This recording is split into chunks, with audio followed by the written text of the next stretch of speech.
It's the annual fete, and Martin is organising and planning and arranging and rearranging, and he's making sure... Now, Mr. Breadwinner, 2 hankies. One on display, one for use. Paul's got an idea for the fete. Has he? What's the idea? Knocking the lady out of bed. No. All present and correct.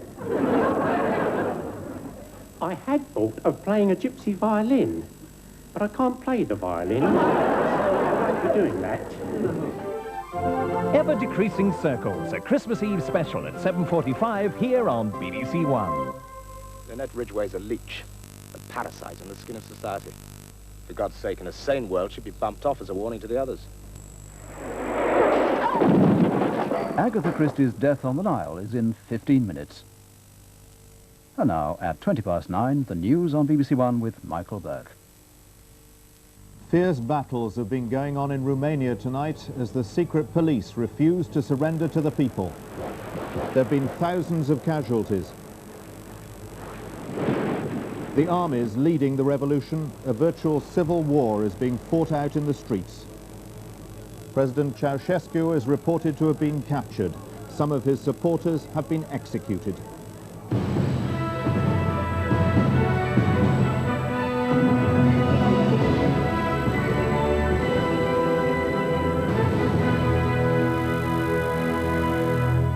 Good evening. There have been running battles all day in Romania's cities as Nicolae Ceaucescu's secret police have made a last stand against the popular revolution. The army has been fighting on the people's side, tanks and artillery out on the streets in what amounts to civil war. There have been thousands of casualties. Ceaucescu and his wife are reported to have been captured, but his secret police are still fighting tonight. And tonight on state radio, which is in rebel hands, it promised the Viper's screams will soon cease. The fiercest fighting is in the capital, Bucharest. From there, our Foreign Affairs editor John Simpson reports.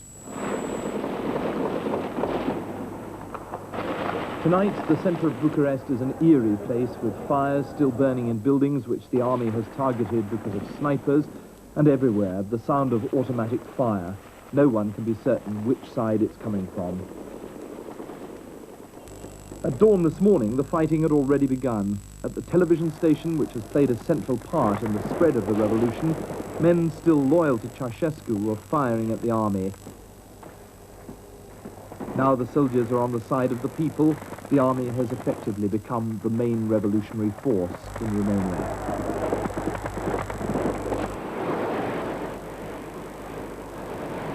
In the main square, the battle was even more intense, and the army's strength was overwhelming, given that there were probably never more than 100 or so snipers holed up in the surrounding buildings.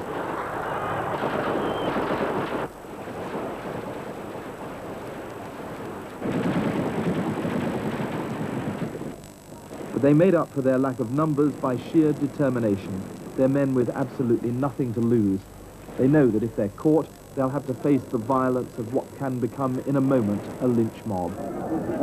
This sniper has just been captured from a building overlooking the square. He's lucky to escape with his life.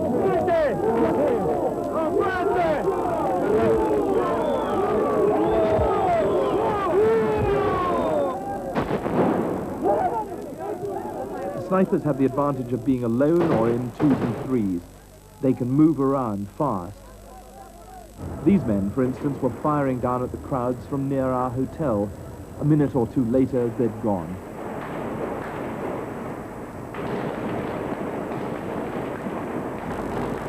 We've come around the back of the building where the secret police are holed up, and you can hear them firing now. They're firing down, in fact, in this direction every now and then. Bullets sing off the walls behind us. The army doesn't seem to have realized that there is this side to the battle yet, and they haven't turned up yet. We seem to be the only ones here. When the army did turn up, its tactics were simply to pour indiscriminate fire into the places where snipers were suspected to be.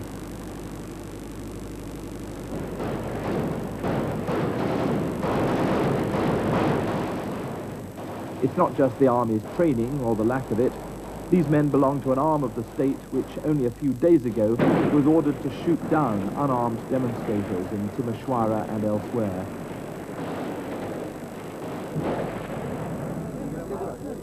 Soldiers are desperately anxious now to show that their change of loyalty from Ceaucescu to the people is final and wholehearted. This evening, the various battles are still raging outside the television station and elsewhere.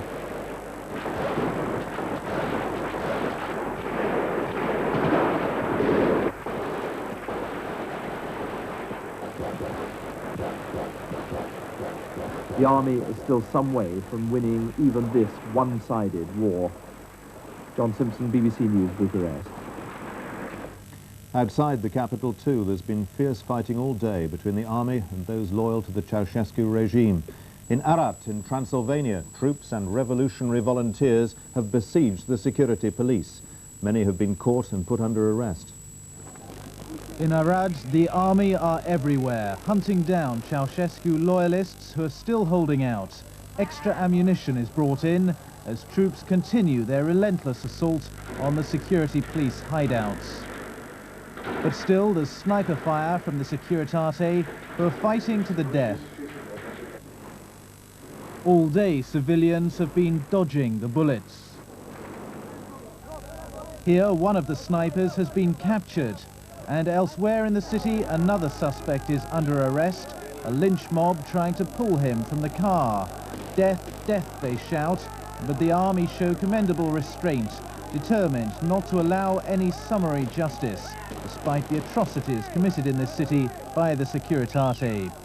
The troops fire into the air.